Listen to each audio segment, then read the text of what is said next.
सर्वप्रथम सर्वांना परत एकदा नमस्कार.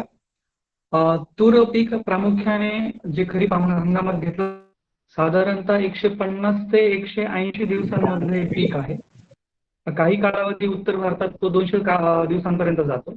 परंतु तूर पिकामध्ये विविध रोग येतात. सर्वप्रथम आपण हे समजून घेऊया की रोग कशाला म्हणतात. काही जैविक आणि अजैविक घटक यांच्यामुळे पिकांवरती होणाऱ्या वाढीवरती आणि त्याचप्रमाणे क्रियांवरती जो दुष्परिणाम होतो त्याला आपण रोग म्हणतो. तसे तूर पिकावरचे रोग हे विविध भागामध्ये वेगवेगळे आहेत. उत्तर भारतातले, मध्य भारतातले आणि दक्षिण भारतातले. आपण मध्य भारतातल्या येणारे प्रमुख रोगांविषयी पाहूया.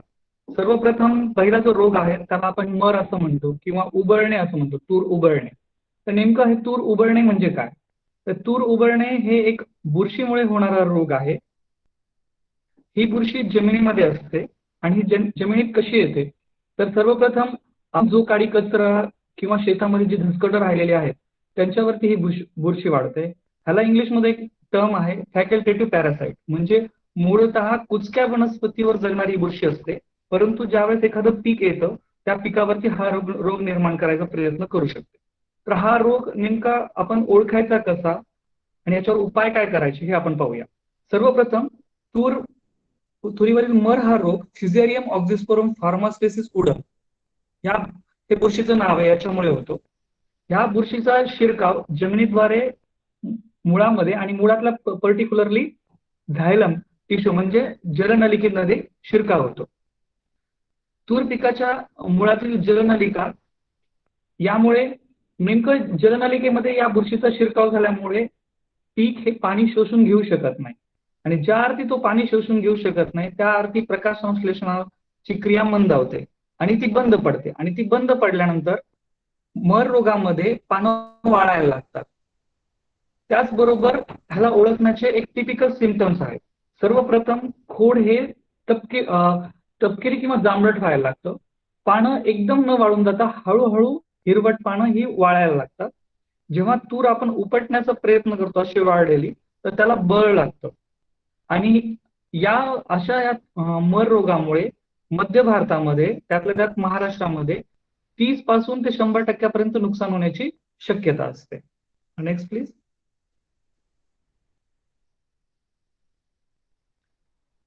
या रोगाचा प्रादुर्भाव प्रामुख्याने फुलोरा तसेच शेंगा पक्व होण्याच्या अवस्थेत होतो, परंतु पेरल्यानंतर सुरुवातीच्या रोप अवस्थेमध्ये सुद्धा काही टक्के याच्यामध्ये अशी मर दिसून येते. नेक्स्ट. आता याच्यावरती उपाय करायचे काय? सर्वप्रथम ही बुरशी जमिनीत राहते, याचा अर्थ आपल्याला पहिल्यांदा जमिनीमध्ये काडी कचरा धसकटे राहू नये हे पाहिलं पाहिजे. दुसरी गोष्ट म्हणजे सर्वप्रथम याची जी बीज जमिनीमध्ये 20 ते 21 वर्ष राहू शकतात, तर ही जमिनीतच नष्ट कसे करता येते? तर उन्हाळ्यामध्ये तुम्हाला खोल नांगरट करावी लागेल. पण खोल नांगरट म्हणजे नेमकी किती? तर जवळपास 30 ते 60 सेंटीमीटर आणि सरासरी जर बघितलं तर 40 ते 45 सेंटीमीटर खोल आपला नांगर गेला पाहिजे. अशा पद्धतीने मे मध्ये खोल नांगरट करावी. याने काय होतं, तर खोल नांगरट केल्यानंतर खालची मातीमध्ये असलेले हे बीज वरच्या साईडला येतात जमिनीवरती आणि जमिनीच्या वरच्या प्रतलावर आल्यामुळे उन्हामध्ये युव्ही रेस पण असतात, याच्यामध्ये हे बीज नष्ट पावतात. नंतर पिकाची फेरपालट करावी. पिकाची फेरपालट करणं का गरजेचं आहे? सतत सतत जर आपण तूर घेतली तर तुरीच्या मुळामध्ये किंवा खोडामध्ये असलेली फिझेरियम नावाची ही बुरशी सतत त्या जमिनीत वाढत जाते आणि मग रोगाचा प्रादुर्भाव वाढतो. म्हणून पिकाची फेरपालट करणं गरजेचं आहे. त्याचप्रमाणे आंतरपीक पण तुम्ही घेऊ शकता. आंतरपीक घेतल्यामुळे काय होतं, ह्याच्या वाढीस अटकाव पण बसतो आणि त्याला हवे असलेले रोग निर्माण करण्यासाठी पीक पण मिळत नाही. हा त्याचा एक फायदा आहे. आता बीज प्रक्रिया पण यामध्ये करणं आवश्यक आहे. पण नेमकं बीज प्रक्रिया करायची म्हणजे नेमकं काय करायचं? आपण पोलीस स्टेशनला जातो त्यावेळी सर्वप्रथम आपण FIR फाडतो. हा FIR लक्षात ठेवा, FIR fungicide, insecticide and rhizobium. सर्वप्रथम आपल्याला बुरशीनाशकाचा वापर करायचा आहे, नंतर कीटकनाशकाचा वापर करायचा आहे आणि नेमकं हे कडधान्य असल्यामुळे याच्या मुळाच्या गाठीशी रायझोबियम नावाची बुरशी असते, तर ही सुद्धा आपल्याला जमिनीद्वारे द्यायची, जेणेकरून नत्र स्थिरीकरणाचं काम देखील याच्यामध्ये होईल. आता हे नेमकं बीज प्रक्रिया करायची कशी? तर पेरणीच्या अर्धा तासापूर्वी एका सावलीच्या ठिकाणी बियामध्ये 1.5 ग्राम स्पर्शजन्य आणि 1.5 ग्राम आंतरप्रवाही. आता हे स्पर्शजन्य आणि आंतरप्रवाही म्हणजे काय? तर स्पर्शजन्य म्हणजे कॉन्टॅक्ट फंजिसाइड, जे बीजाच्या फक्त आवरणावरती बुरशीनाशक राहतं, आणि आंतरप्रवाही म्हणजे जे बुरशीनाशक बीजाशी आणि वनस्पतीच्या आतमध्ये जाऊन कार्य करतं.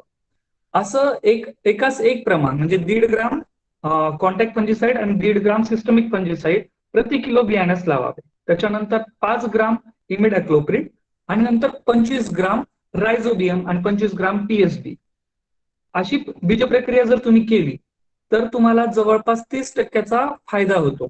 कारण या बीज प्रक्रियेमुळे सुरुवातीची जी मर आहे किंवा झाडं मरण्याचे जे प्रमाण आहे ते आटोक्यात येतं.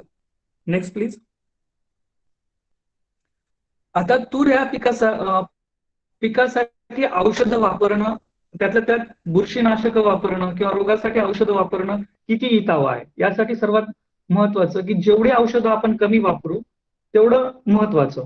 त्यामुळे आपल्या पैशांमध्ये सुद्धा बचत होते. त्याकरिता निवडताना जी आपण वाण निवडणार आहोत ते वाणच असं निवडा की जे रोग प्रतिकारक आहे का.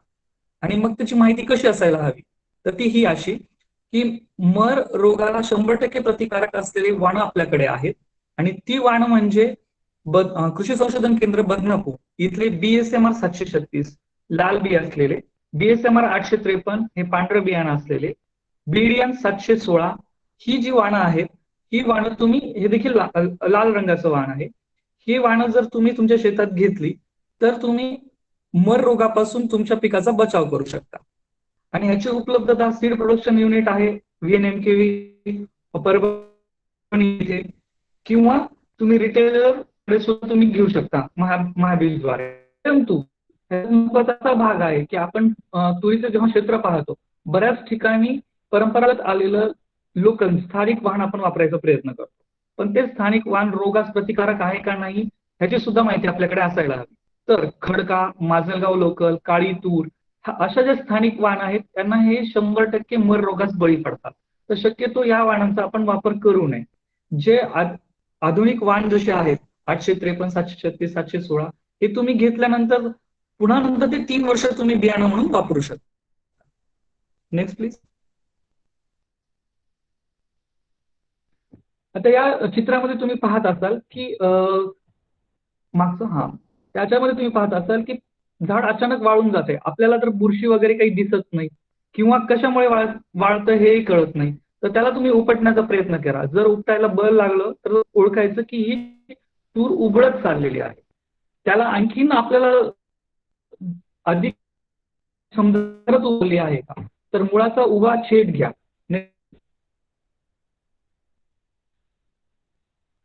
जेव्हा उभा छेद घेऊ आपण तेव्हा मुळाशी आणि खोडाशी तुम्हाला मधोमध तपकिरी किंवा काळसर रेष दिसायला लागेल. तर ही रेष म्हणजे काय असतं की झाड त्या बुरशीला न येऊ देण्यासाठी टायलोज नावाचं फॉर्मेशन करतं. त्यामुळे काय होतं, पिका बंद पडते आणि त्यावेळी अशी काळसर रंगाची किंवा तपकिरी रंगाची रेष आपल्याला दिसायला लागते. तेव्हा ओळखायचं की आपल्या त्यामध्ये उबळायला सुरुवात आहे. नेक्स्ट.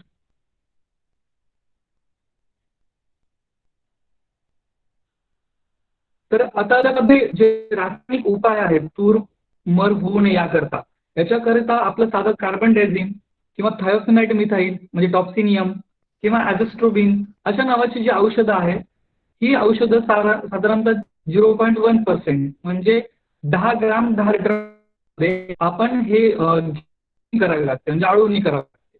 त्याचा खर्च अधिक आहे. त्याकरिताच मी तुम्हाला सांगितलं की खोल नांगरट करा, रोगप्रतिकारक वाण वापरा आणि नंतर आंतरपीक घ्या, पिकांची फेरपालट करा, जेणेकरून याच्यापर्यंत वेळ येणार नाही. पण ज्यांच्याकडे पाण्याची सोय आहे त्यांनी साधं कार्बन डायझिम 10 ग्राम 10 लिटर पाण्यात घेऊन अशा झाडांच्या आळवणी केली, झाडांच्या बुंद्यांशी जर पाणी टाकलं औषधाचं, तर उबळणं हे थांबू शकतं. पण त्यापेक्षाही जर सस्टेनेबल ऍग्रिकल्चर मध्ये जर आपल्याला जायचं असेल, म्हणजे शाश्वत शेतीकडे जर जायचं असेल, तर उन्हाळ्यामध्ये किंवा जून महिन्यामध्ये पेरणीच्या वेळी तुम्ही 20 ग्राम ट्रायकोडर्मा 500 किलो शेणखतामध्ये मिक्स करून टाकू शकता. ट्रायकोडर्मा नावाची एक बुरशी आहे, जी बुरशी या ती अपायकारक नसून उपायकारक आहे. ती बुरशी ह्या सिझरियम नावाच्या बुरशीला संपवते, नष्ट करते. तर ही बुरशी सतत तुम्ही शेतात 3 वर्ष जर टाकत राहिला तर तुम्ही जेही काही सॉइल बॉर्न डिसीजेस आहेत, जमिनीतून येणारे जे रोग आहेत, बुरशीजन्य रोग, त्यांच्यापासून तुम्हाला सुटका होऊ शकते. आणि साधारणतः याचा परभणी इथे वनस्पती रोगशास्त्र विभागामध्ये ₹150 प्रति किलो ही ट्रायकोडर्मा बुरशी तुम्हाला उपलब्ध होईल. आता दुसरा जो रोग आहे तो आहे तुरीवरील वांज रोग. आता हा जो रोग आहे तो बुरशीमुळे न होता हा विषाणूमुळे होतो. आणि विषाणूंचं एक वैशिष्ट्य असं की ते ज्या वेळेस वनस्पतीच्या किंवा कुठल्याही यजमानाच्या होस्टच्या बाहेर असतात तेव्हा ते निर्जीव असतात, परंतु जेव्हा वनस्पतीमध्ये येतात तेव्हा ते ऍक्टिव्हेट होतात, सजीव होतात.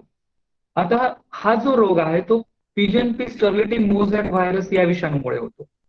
पण हा विषाणू कधी येतो आणि कसा रोग निर्माण करतो हे आपण पाहूया.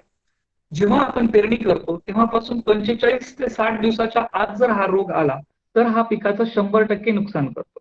नेमकं पिकाचं नुकसान करतो म्हणजे काय करतो की याच्यामध्ये पिकाची वाढच होत नाही, खोडाची वाढ होत नाही, परत पानं ही पिवळसर दिसायला लागतात. थोडी हिरवट पिवळसर पानांमध्ये नीटच सूर्यप्रकाशाकडे जरी पानं बघितली तर गोलाकार ठिपके दिसायला लागतात. परत ह्याला कुठलंही बटन म्हणजे गुंड्या येत नाहीत, फुलं येत नाहीत, आणि ज्या अर्थी फुलं येत नाहीत त्या अर्थी त्यांना शेंगा पण येत नाहीत, आणि म्हणून शेंगा येत नाही म्हणून ह्याला वांज रोग असं म्हणतात. ह्याला पूर्वी प्लेग असं सुद्धा म्हटलं जायचं. तर हा रोग येऊ नये म्हणून आपल्याला काय करता येईल? Next please. हा रोग 2 गोष्टींमार्फत पसरतो. एक इरोफाइड नावाचे माइट्स म्हणजे कोळी आहेत. तर हे जे हे जे कोळी आहेत हे डोळ्यांनी दिसत नाहीत, म्हणजे फार पहाटे बायनोक्युलरच्या साह्याने ते बघावे लागतात. तर हे कोळी, एक सुद्धा कोळी ज्या रोगट झाडावरती बसतो तिथल्या पानांचा रस जर त्याने शोषण केला आणि दुसऱ्या झाडावरती रस शोषण करण्यासाठी गेला तर त्यावेळेस तो हा विषाणू ट्रान्समिट करतो, म्हणजे त्याचा प्रसार करतो आणि मग वाढत जातं. मग वांज रोगामध्ये जेव्हाही तुम्हाला शेतामध्ये काही पोपटी रंगाची झाडं दिसायला लागली, खुजी झाडं दिसायला लागली, ती उपटून समूळ नष्ट करावी लागतात आणि त्यावेळी आपल्याला कोळ्यांपासून त्या झाडाचं रक्षण करावं लागतं. तर नेमकं ते काय करायचं? Next please. अशा वेळी सर्वप्रथम आपण बीडचा काही भाग बघूया किंवा लातूरचा काही भाग बघूया. या भागामध्ये आपल्याला सतत खोडवा तूर घेतलेली दिसते. खोडवा तूर घेतल्यामुळे काय होतं की मे महिन्यामध्ये किंवा उन्हाळ्यामध्ये देखील तूर तशीच राहते. तशीच तूर राहिल्यावर तिथले जे माइट्स आहेत, कोळी आहेत, आणि तिथे जो वांज रोग आहे त्याचा प्रसार येणाऱ्या सीझनमध्ये, खरीप येणाऱ्या जून जुलैमध्ये प्रसार वाढत जातो. म्हणून खोडवा तूर घेऊ नये. दुसरी गोष्ट, हा इरोफाइड माइट्स म्हणजे कोळीसाठी कोळीनाशक वापरावं लागेल. त्या कोळीनाशकामध्ये डायकोफोल नावाचं औषध आहे, किंवा तुम्ही गंधक सुद्धा वापरू शकता. डायकोफोल वापरायचं असेल तर 10 ml 10 लिटर पाण्यामध्ये घेऊन एक फवारणी करणं गरजेचं आहे जेव्हा झाडं आपल्याला पोपटी दिसतात. किंवा मग गंधक तुम्ही 20 किंवा 25 ग्राम किंवा ज्या फॉर्मेटमध्ये असेल त्याप्रमाणे घेऊन 10 लिटर पाण्यामध्ये तुम्ही ते फवारणी करावी. तिसरं म्हणजे अशा प्रकारची जी तूर आहे ज्याच्यामध्ये जास्तीत जास्त वांज रोग येतो, अशा अशा तुरी घेऊ नयेत. उदाहरणार्थ ICP 8863 याला मारुती म्हणून नाव म्हटलं जातं. ही एक तूर आहे जी लवकर कालावधीत येते परंतु याच्यावरती वांज रोग येतो, म्हणून अशा प्रकारचं वांज रोग येणाऱ्या तूर आपण शेतामध्ये घेऊ नये. Next please. मग कोणत्या तूर घ्याव्यात? तर पूर्वीच मला जी मी नावं सांगितली ती केवळ मर रोगासाठीच प्रतिकारक नसून वांज रोगासाठी सुद्धा प्रतिकारक आहेत. मग BSMR 736 आहे, 853 आहे. पण तुम्हाला कमी कालावधीची पाहिजे असेल तर BDM 711 ही वांज प्रतिकारक आहे, आणि BDM 716 देखील. आणि याकरिता महत्वाचं म्हणजे ज्या ठिकाणी तलाव आहे, पाण्याची व्यवस्था जास्त आहे, किंवा ज्या ठिकाणी हे ऊस आहे, अशा पाण्याच्या क्षेत्रामध्ये कोळींचं प्रमाण थोडं अधिक असतं. अशा ठिकाणच्या शेतकऱ्यांनी थोडंसं हे लक्षात ठेवावं की हिरवे चट्टे असलेले किंवा पोपटी रंगाची पानं जर दिसली तर त्यावेळेस एक गंधकाची फवारणी घ्यावी आणि शक्यतो तिथे रोगप्रतिकारक वाहनं वापरावी. Next please. आता या चित्रामध्ये तुम्ही पाहत असाल, सर्वात प्रथम पहिल्या भागामध्ये तुम्हाला पान वेडवाकडं झालेलं दिसेल. काही हिरवट चट्टे दिसतात, काही पोपटी रंगाचे दिसतात, तर ते वांज रोगामुळे होतात. दुसऱ्या चित्रामध्ये तुम्ही पाहाल की पानांमध्ये गोलाकार छोटे छोटे ठिपके आहेत आणि नेहमीप्रमाणे हिरवंगार न दिसतं झाड थोडंसं पोपटी दिसतंय. झाडाची वाढ सुद्धा खुंटली आहे आणि पानांचा गुच्छ सुद्धा थोडासा निर्माण झाला. नेक्स्ट.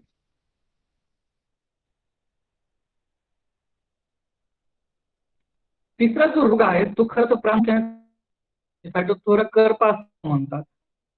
हा रोग उत्तर भारतात येतो. तिथे येणार आणि आपल्या इथे येणाऱ्या रोगामध्ये फार मोठी तफावत. फायटोप्थोरा ब्लाइट रोग आहे,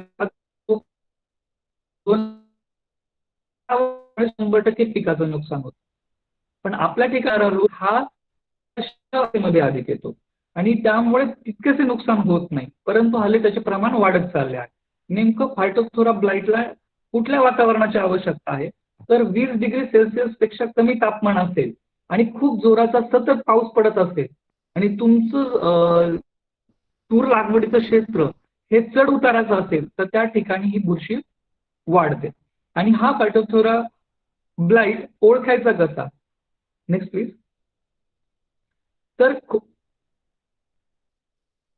तर नेमकं याच्या काय आहे, फांद्यावर आणि खोडावर याचा प्रादुर्भाव अधिक दिसतो. नेमकं खोडावरती राखेरी पहिले चट्टा येतो आणि तो चट्टा नंतर खोलगट तयार म्हणतो. आहे तो हाच. पावसाच्या काळामध्ये ह्याचे प्रमाण वाढते कारण पावसातूनच त्याचे बीज एका झाडापासून दुसऱ्या झाडाकडे प्रसारित होतात. Next please. आता या फायटोप्थोरा ब्लाइटसाठी काय उपाय करायला हवे? तर तूर पीक लागवडीतील समपातळीतलीच जमीन निवडावी. म्हणजे आपण म्हणतो उत्तम निचरा होणारी, समप्रतल असणारी, चढ उतार नसणारी जमीन वापरावी. परत नंतर 3 वर्षापेक्षा अधिक नेहमी तूरच तिथे घेतली जाऊ नये. चारही बाजू झाला तो त्या दिशेने वाहून जाईल. आणि याच्यासाठी जो एक बुरशीनाशक आहे त्याच्यामध्ये इतर कंटेंट असलेलं बुरशीनाशक लागतं, ज्याला आपण रेडोमिल गोल्ड नावाने बाजारात आपण ओळखतो. तर रेडोमिल यम नावाचं बुरशीनाशक साधारणतः सुरुवातीचं पुढच्या 20 ते 25 ग्राम 10 लिटर पाण्यात आपल्याला आळवणी करावी लागते आणि त्याप्रमाणे बुंद्यांची त्याची स्प्रे फवारणी सुद्धा करावी लागते. Next please.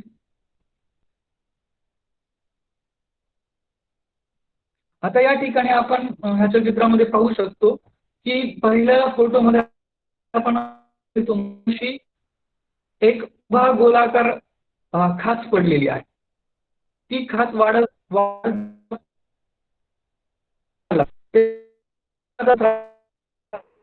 म्हणून याला करपा असं म्हणतात.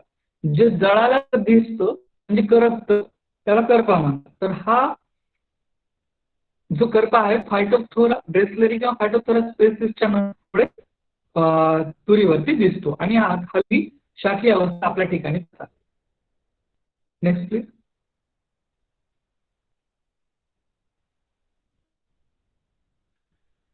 आता हे गोलाकार दोनच ठिकाणी राखे पडलेत तरी झाले, अशा अवस्थेत ते दोन पानाच्या अवस्थेमध्ये झाड अक्षरशः करपून जातं. Next please.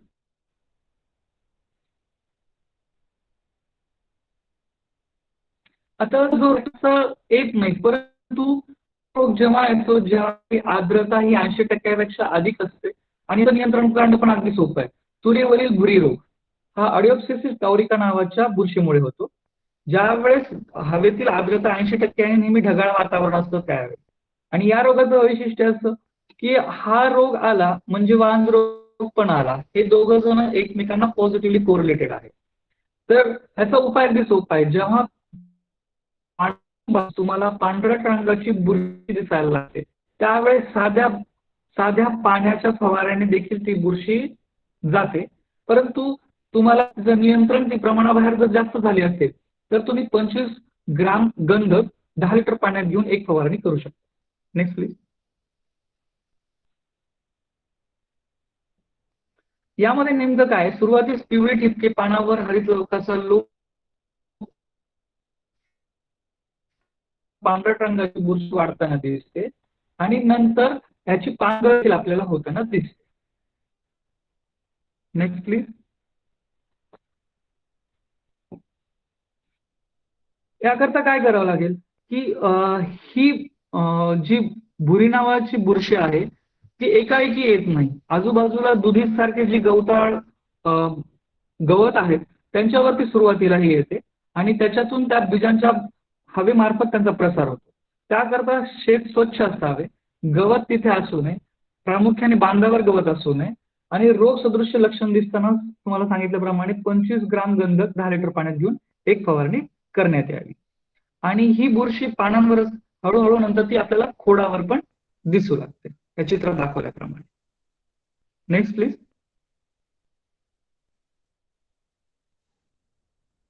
नंतर एक तो आता हल्ली थोडाफार 2% 3% मध्ये दिसतोय, तर त्याला आपण पर्णगुच्छ म्हणतो, तुरीवरील पर्णगुच्छ रोग. हा रोग मायकोप्लाझ्मा या बुरशीमुळे होतो, या सूक्ष्मजीवामुळे होतो. बुरशी नसून हे बुरशी आणि बॅक्टेरिया म्हणजे जीवाणू यांच्या मधली स्टेज असलेले सूक्ष्मजीवाणू आहेत.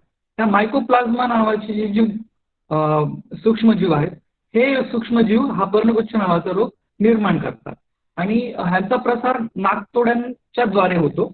या रोगांमध्ये पिकाच्या फुलोऱ्याचा भाग हा पर्णगुच्छामध्ये रूपांतरित होतो, म्हणजे फुलं येतच नाहीत, त्याच्याऐवजी पान आपल्याला खोडावरती दिसायला लागतात. शेतामध्ये तुरीवरील पर्णगुच्छ रोगग्रस्त तूर हे विखुरलेल्या अवस्थेत दिसते. कुठेतरी आपल्याला हा भाग दिसतो. या रोगामध्ये तूर पिकास फुले व फळे येतच नाहीत. तूर पिकाच्या पानांचा गुच्छ दिसतो, पाने छोटी व खोड चपटे झालेले असते. Next please. आता लक्षणे दिसताच याकरता आपल्याला कुठलीही बुरशीनाशक किंवा जीवाणूनाशक वापरता येणार नाही. याकरता टेट्रासायक्लिन नावाचं औषध आपण 250 पीपीएम म्हणजे 2.5 ग्राम 10 लिटर पाण्यामध्ये घेऊन एक फवारणी करणं गरजेचं आहे. आणि त्याचप्रमाणे नाकतोड्यांचा आपल्याला बंदोबस्त करावा लागेल. पण हा काही फार गांभीर्याने घेण्यासारखा रोग नाही, पण ज्या क्षेत्रामध्ये याचं प्रमाण वाढत चाललं आहे त्या ठिकाणी अशा प्रकारची तुम्ही उपाययोजना करू शकता. Next please. या ठिकाणी चित्रामध्ये तुम्ही पाहत असाल की फुलं न येता फक्त आपल्याला पर्णांचा गुच्छ दिसतो, तर ते दुसरं तिसरं काही नसून हा पर्णगुच्छ रोग आहे जो मायकोप्लाझ्मल डिसीज आहे. Next please.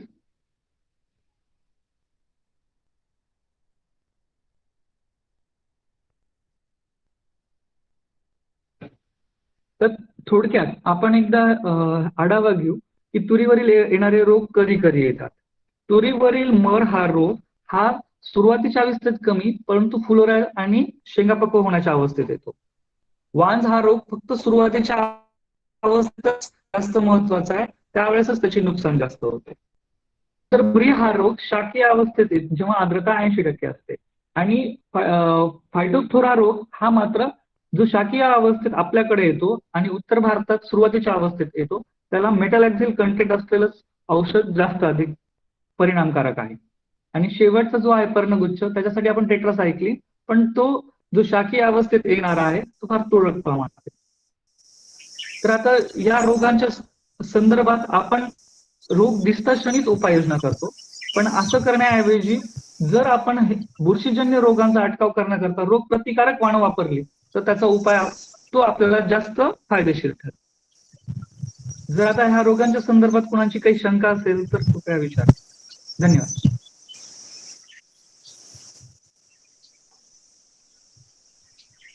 तर सोयाबीनच्या ह्याच्यासाठी प्रिव्हेंटिव्ह करपा आणि तांबेरा, येलोवेन मोजॅक आणि तांबेऱ्यासाठी प्रिव्हेंटिव्ह वापरावं. सोयाबीन मधला येलोवेन हा व्हायरल डिसीज आहे, विषाणूमुळे होणारा, आणि रस्ट हे बुरशीमुळे येणारा रोग आहे. तर बुरशीसाठी आपण विटालॅक्स पॉवर, कार्बोक्झिन यासारखं औषध आपण वापरू शकतो. आणि येलोवेनसाठी तुम्हाला पांढऱ्या माशींचा अटकाव वगैरे करणं गरजेचं आहे.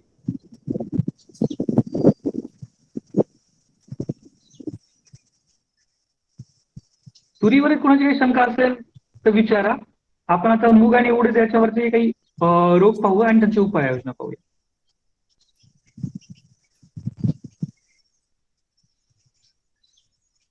सर मी मुगावरच सुरू करूया.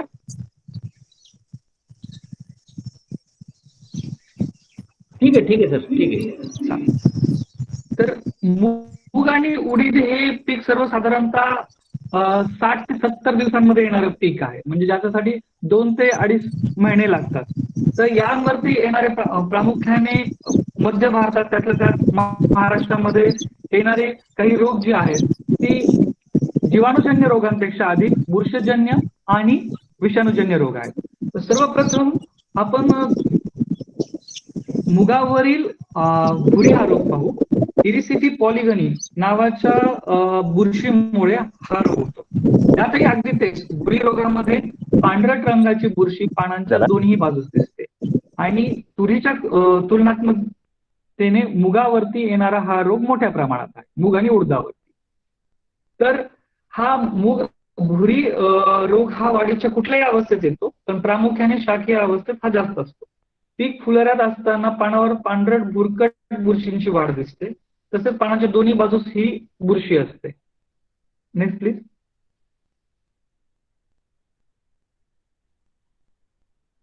दमट हवामान, त्यातल्या त्यात 80% आर्द्रता आणि रोग मात्र हा हवेद्वारे त्याचा प्रसार होतो. Next please. तर आता याच्यासाठी आपण काय करायला हवं? तर सर्वप्रथम शेत हे स्वच्छ हवं. परत दुसरं, बांधांवरती कुठल्या गवत असू नये. पिकाची पेरणी ही जून महिन्यातच करावी. नंतर पिकावर येणाऱ्या रोगाची लक्षणं दिसताच तुम्ही गंधक तर वापरू शकता, पण तुम्ही कार्बन डायझिम किंवा प्रोपिकेनॉझॉल यासारखे जे औषध आहे ते त्याची देखील तुम्ही फवारणी करू शकता. कार्बन डायझिम वापरायचं असेल तर 10 ग्राम 10 लिटर पाण्यामध्ये, प्रोपिकेनॉझॉल तुम्ही 5 ml 10 लिटर पाण्यामध्ये वापरलं तरी ते पुरेसं आहे. नेक्स्ट. या ठिकाणी तुम्हाला दिसेल की अशा पांढरट रंगाची बुरशी आपल्याला पानावर दिसते आणि ती शेंगांवर जर आली, म्हणजे शेंगाच्या अवस्थेत देखील आली, तर ती काळसर होणाऱ्या शेंगांच्या वर पांढरट बुरशी तर दिसते, परंतु मधली जी शेंगा जे आहे, बी जे आहे, हे मात्र आकुंचन पावतं आणि पिवळसर होतं. म्हणजे त्याचं लक्षण केवळ वरच्याच बाह्य भागांवर जरी दिसत असलं तरी त्याचं होणारं नुकसान हे क्वांटिटी बरोबर क्वालिटीवर देखील होतं. आणि याची फवारणी एक पुरेशी आहे, पण जर त्याचं प्रमाण अधिक वाढलं तर आवश्यकतेनुसार पहिल्या फवारणीमध्ये दुसऱ्या फवारणीमध्ये 8 ते 10 दिवसाचं अंतर ठेवावं. आता याच्यासाठी काही चांगली वाण आहे, जी BPMR 145 हे जे वाण आहे हे याला प्रतिकारक आहे. तर BM 2003-2 हे मात्र प्रतिकारक्षम असं वाण आहे, ज्याच्यामध्ये तुम्हाला भुरी रोगाचं प्रमाण हे कमी दिसेल तुलनात्मक दृष्ट्या. Next please. आता मूग आणि उडदावरती करपा एक रोग आहे जो मायक्रोफोमिना फॅज्युलिना नावाने ओळखला जातो.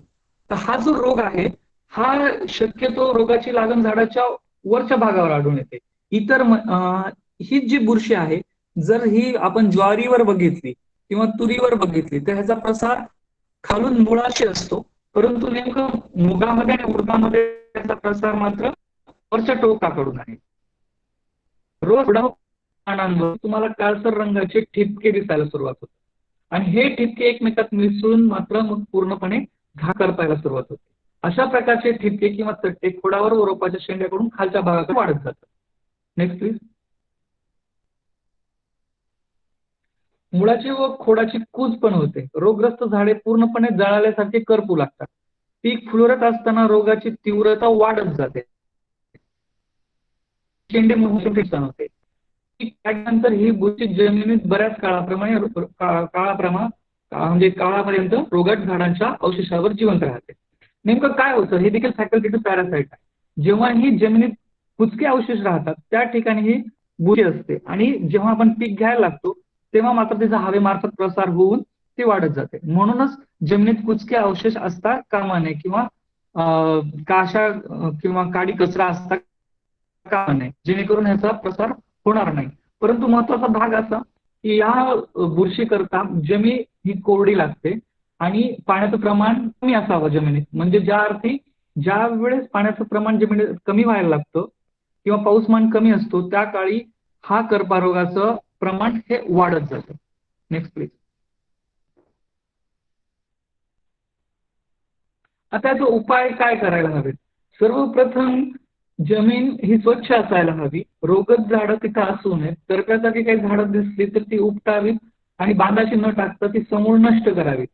परंतु उन्हाळ्यामध्ये खोल नांगरट करावीत, पिकाची फेरफार करावी, परंतु याच्यासाठी औषध म्हणून जर पाहत असाल तर कुठलंही कॉन्टॅक्ट फंजिसाइड जन्य बुरशीनाशक, मग ते मॅन्कोझेब असेल, झायनब असेल, कॉन्टॅक्ट कॅप्टन असेल, हे 25 ग्राम 10 लिटर पाण्यामध्ये घेऊन अशी झाडं ज्यावेळी वाढायला सुरुवात जशी दिसते तर सर्व पिकांवरती एक फवारणी घेतल्यास त्याचा सहजपणे अटकाव करता येऊ शकतो. आणि जमिनीमध्ये अशा वेळी जर तुमच्याकडे सोय असेल तर एक पाणी दिलं तरी देखील हा रोग कमी व्हायला मदत होते. Next please. यातही तुम्हाला जी बीज प्रक्रिया सांगितली जवळपास सर्व पिकांसाठी असलेली बीज प्रक्रिया त्याचप्रमाणे बुरशीनाशक, कीटकनाशक आणि कडधान्य असेल तर रायझोबियम आणि पीएफसी आपण वापरतो. तर हे समप्रमाणात 1.5 ग्राम हे आपण वापरायचं आहे. परत विशेष म्हणजे शेतातील रोगाचा प्रादुर्भाव टाळण्यासाठी रोग दिसताच तुम्ही 80% क्रिएटिव्ह म्हणजे ऍक्टिव्ह इन्ग्रेडियंट असलेले मॅन्कोझेब आपण तुम्ही घेऊ शकता 25 ग्राम 10 लिटर पाण्यामध्ये. Next please. आता या ठिकाणी तुम्हाला दिसेल की एक पान करपत चाललं आहे.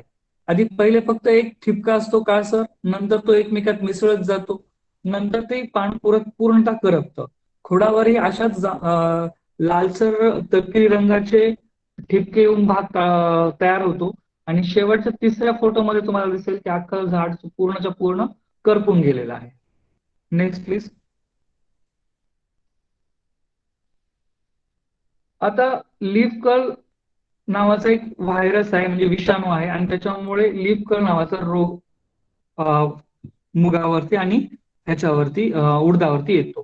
तर लीफ कर्ल हा पूर्वी आपल्याकडे फारसा नव्हता. दक्षिण भारतात त्याची संख्या जास्त होती कारण त्यांच्याकडे उन्हाळी मूग आणि उडीद हे खरीपमध्ये, रब्बीमध्ये आणि उन्हाळ्यात तिन्ही सीझन मध्ये ते घेतात.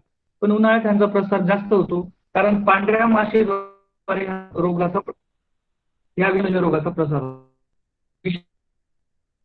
नाही असतात. तर त्यांना काय कुठलं तरी माध्यम लागतं आणि ती माध्यम म्हणजे पांढरी माशी आहे.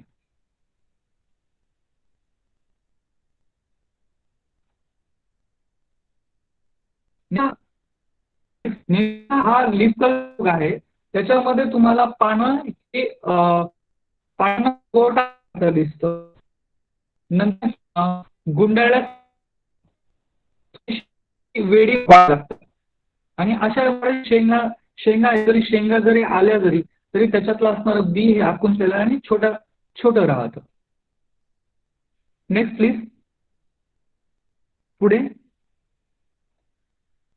तर ह्या पानाच्या पेशी फुगल्यासारख्या जाणवतात पानांना. आता ह्याच्यातला उपाय जर पाहिला आपण तर रोगट शेतातील बियाणे पेरणीसाठी वापरू नये.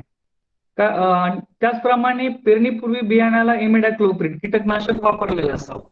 नंतर अशा प्रकारची झाडं जर दिसली ती उपटून समूळ नष्ट करावी आणि फवारणी घ्यायची असेल तर त्यासाठी थायमिथॅक्झाम सारखं पांढऱ्या माशींना बंदोबस्त करणारं कीटकनाशकाची तुम्हाला फवारणी घ्यावी लागेल. Next please. या ठिकाणी तुम्हाला लीफ कर्ल हा रोग दिसेल अशा पद्धतीचा. आपल्याला वाटतं की पानं हिरवी आहेत काही हे नाही, परंतु ती आकुंचली आणि वेड्या वाकडी वाढतात वाढतात आणि त्याच्यामध्ये डिफॉर्मेशन म्हणतो आपण की म्हणजे एकसारखं पान वाढत नाही. Next please. आता हा तिसरा जो रोग आहे प्रामुख्याने ज्याला आपण पिवळा केवडा म्हणतो म्हणजे yellow mosaic viral disease of मूग बीन आणि उडीद बीन. हा विषाणूजन्य रोग जो आहे खरीप हंगामापेक्षा उन्हाळी हंगामात जास्त येतो. हा रोग येलोवेन मोझॅक या विषाणूमुळे होतो. या रोगाचा शेतात प्रसार पांढरी माशा या किडीद्वारे होतो आणि शेवटी पूर्ण झाड पिवळ्या पडल्याचे आढळून येते. रोगट झाडास फुले व शेंगा कमी प्रमाणात लागतात.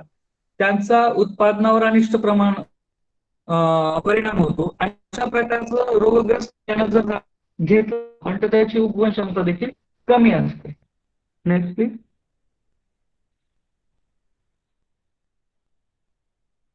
आता रोगग्रस्त झाडे समूह नष्ट करावी, वेळेवर किंवा लवकर पेरणी करावी. जर आपण पेरणी उशिरा केली किंवा आपण फार पूर्वी पण केली, मे महिन्यामध्ये पण केली, तर मग पांढऱ्या माशींचा प्रादुर्भाव अधिक होतो. म्हणून 7 जून म्हणजे पहिला आठवडा जर आपण पेरणी जूनचा घेतला तर तो अधिक फायदेशीर राहतो. रोगप्रतिकारक वाणांचा आपण वापर करावा. शेतातील रोगाचा प्रसार टाळण्यासाठी एखाद्या कीटकनाशकाची फवारणी घ्यावी. Next please.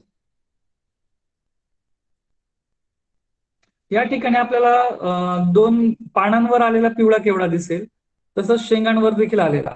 तर शेंगांवर जेव्हा हा पिवळा केवडा येतो तेव्हा शेंग सरळ न वाढता ती थोडीशी वेडी वाकडी वाढलेली असते, आतमध्ये त्याला कर्व निर्माण झालेला असतो. Next please. नंतर मुगावर हल्ली या मागच्या वर्षी तुम्हाला एक पक्ष्यांच्या डोळ्यांसारखे ठिपके असलेलं रोग दिसला असेल, तर त्याला आपण म्हणतो मुगावरील सर्कोस्पोरा रोग, तपकिरी ठिपके. हा रोग सर्कोस्पोरा नावाच्या बुरशीमुळे होतो. एक बुरशी आहे, त्या रोगामुळे पानांवर पाणी सोकल्यासारखे तपकिरी ठिपके तयार होतात. कार्बा वाढत जाताना ज्यावेळेस हा रोग वाढत जातो तेव्हा पानं गळायला पण लागतात आणि त्याचा परिणाम शेंगांच्या वाढीवर देखील व्हायला लागतो. वातावरणातील पोषकता वाढल्यास म्हणजे आर्द्रता वाढल्यास तपकिरी ठिपके एकमेकात मिसळून अकालीन पानगळ आणि फुलगळ मोठ्या प्रमाणात होते. Next please. ही बुरशी जमिनीतील कुचक्या अवशेषांवर वाढते. या रोगांमुळे पानांची अनियमित वाढ तर होतेच, पण अपरिपक्व बीजधारणा देखील याच्यामुळे होते. हवेतील उष्ण दमट हवामान, ओलसर असलेले वातावरण ह्याला पोषक ठरते. Next please. आता उपाय. जमिनीत कुचके अवशेष ठेवू नये, परत खोलगट नांगरट, बीज प्रक्रिया अथवा आंतरप्रवाही म्हणजे प्रोपिकिनोझोल यासारखं औषध किंवा कॉन्टॅक्ट फंजिसाइड म्हणजे स्पर्शजन्यसारखं 25 ग्राम मॅनकोजेब 10 लिटर पाण्यात घेतलं तरीही सुरुवातीलाच जर आपल्याला पानांवरती काही ठिपके दिसायला असतील त्यावेळेस जर तुम्ही फवारणी केली तर हा रोग सहजपणे आटोक्यात येतो. नेक्स्ट. तर ह्या ठिकाणी तुम्हाला पानांवर अशा प्रकारचे ठिपके आलेले दिसतील. आता तुम्ही म्हणाल मूग 70 दिवसांचा आहे आणि यांच्यावरती हे 4-5 रोग आहेत, आपण काय करायला पाहिजे? सर्वप्रथम परत हाच की रोग येऊ देण्यापेक्षा तो येऊ नये याच्या उपाययोजना करायला पाहिजे. उन्हाळ्यातली खोल नांगरट कळाली. प्रतिकारक वाण जर तुम्हाला सांगायचं असतील तर तुम्ही बीपीएमआर 145, बीएम 2003-2 यांसारखी चांगली उत्पन्न देणारे वाण तुम्ही घ्यायला हवे. एसिड प्रोडक्शन युनिट व्हीएनएमके परभणीला भेटेल किंवा कुठल्याही रिटेलिंग मध्ये महाबीजद्वारे हे बियाणे दोन्ही तुम्हाला मिळतील. तिसरं असं की तुम्हाला बीज प्रक्रिया करावी लागेल. चौथं असा एखादा रोग ज्या क्षणी दिसतो त्यावेळेस एक फवारणी पुरेशी आहे. पूर्णतः 70 दिवसांच्या कालावधीमध्ये रोगांचा अटकाव करण्याकरता सर्व रोग एकाच वेळी येत नाहीत आणि आले तरी त्यासाठी तुम्ही 10 ग्राम कार्बेंडाझिम 10 लिटर पाण्यात घेऊन फवारणी केली तरीही जी विषाणूजन्य सोडली तर इतर बुरशीजन्य रोग हे आटोक्यात येतात. आणि विषाणूजन्य रोगांसाठी तेव्हा तुम्हाला पांढरी माशी आणि मावा यांसारखे कीटकनाशकांचा एक बंदोबस्त तुम्हाला करावा. जर आता या संदर्भातही कोणाच्या काही शंका असतील मूग उडदा संदर्भात देखील तर विचारू शकता. धन्यवाद.